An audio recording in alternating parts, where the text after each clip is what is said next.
Olá, meu amigo. Meu nome é Ronaldo Campos Rodrigues, eu sou o coordenador do Centro de Treinamento em Ecocardiografia.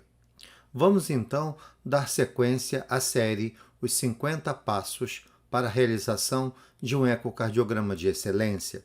Hoje vamos apresentar com o episódio 11 o corte para external transversal a nível dos vasos da base. Esse é um corte de grande importância porque nesse corte nós estudamos o átrio direito, o ventrículo direito, seu trato de saída, o infundíbulo do ventrículo direito, a válvula pulmonar, identificamos o tronco da artéria pulmonar e, dependendo da angulação, também os seus ramos, a aorta no centro da tela e, posterior à aorta, a câmara atrial esquerda. Vejam, é necessário que a gente compreenda que esse corte é como se tivesse sido feito um corte de pizza a nível da aorta e da artéria pulmonar. Nesse corte, nós já precisamos identificar que eu identifico a válvula aórtica, as suas válvulas, no centro em corte transversal. E observem que a minha artéria pulmonar ela aparece em sentido longitudinal. Nós sabemos que a aorta e a artéria pulmonar não podem aparecer na imagem as duas transversais ou as duas longitudinais. Se isso acontecer, nós estaremos de frente de uma patologia que é a transposição de grandes artérias. Então, eu preciso identificar a aorta em transversal com as suas três válvulas e a pulmonar em longitudinal, identificando as duas cúspides pulmonares. Observem que, havendo uma necessidade de se estudar qual válvula da aorta eu visualizo nessa imagem, eu preciso lembrar de alguns pontos. Primeiro, a cúspide ou a válvula coronariana direita é aquela que fica próximo do ventrículo direito.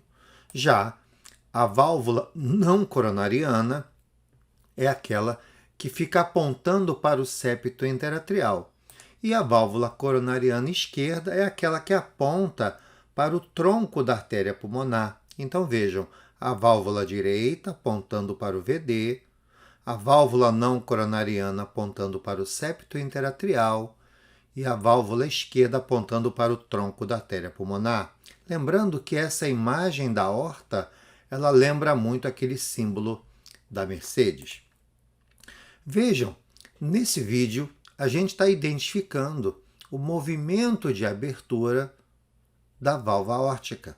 Reparem que nós temos inicialmente a válvula que se movimenta em direção ao trato de saída do VD é a chamada válvula coronariana direita. Observem que na sequência nós temos uma outra válvula, reparem aqui, uma outra válvula que se movimenta em direção ao tronco da artéria pulmonar quando eu angulo um pouco melhor a imagem, que essa é a válvula coronariana esquerda. E por último, nós temos a válvula não coronariana, que é aquela válvula que se movimenta em direção ao septo interatrial, que é o septo que separa o ato esquerdo do ato direito.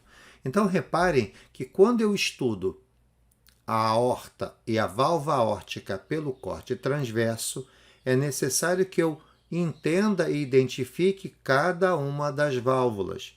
A válvula coronariana direita, que aparece mais anterior, a válvula coronariana esquerda, que aparece abrindo em direção ao tronco da artéria pulmonar, e a válvula não coronariana, que é aquela que aparece abrindo em direção ao septo interatrial. Dessa maneira, durante a sístole, você pode identificar, às vezes, um paciente com 4 válvulas, um paciente com 2 válvulas, ou até mesmo um paciente com uma única válvula. Isso nós vamos ver no momento do curso que a gente apresentar as patologias.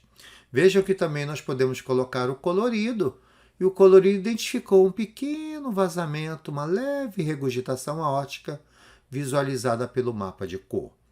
Mas veja, é necessário também que quando a gente realiza esse corte, nós devemos colocar o mapeamento colorido já para identificar o fluxo no trato de saída e o fluxo na artéria pulmonar para ver se não existe, por exemplo, uma turbulência no trato de saída que pode estar relacionada, por exemplo, com um desvio do septo conal, diagnosticando a tetralogia de Fallot. Aqui também, utilizando o mapeamento colorido, se a turbulência, ao invés de ser no trato de saída do VD, for dentro da artéria pulmonar, nós podemos estar de frente de uma estenose pulmonar. E aqui também com o colorido, se nós identificarmos o fluxo em vermelho voltando do ramo esquerdo da artéria pulmonar para o tronco, a gente suspeita da persistência do canal arterial. Também, nesse mesmo momento, colocamos agora o mapeamento colorido para identificar o fluxo passando através da válvula tricúspide.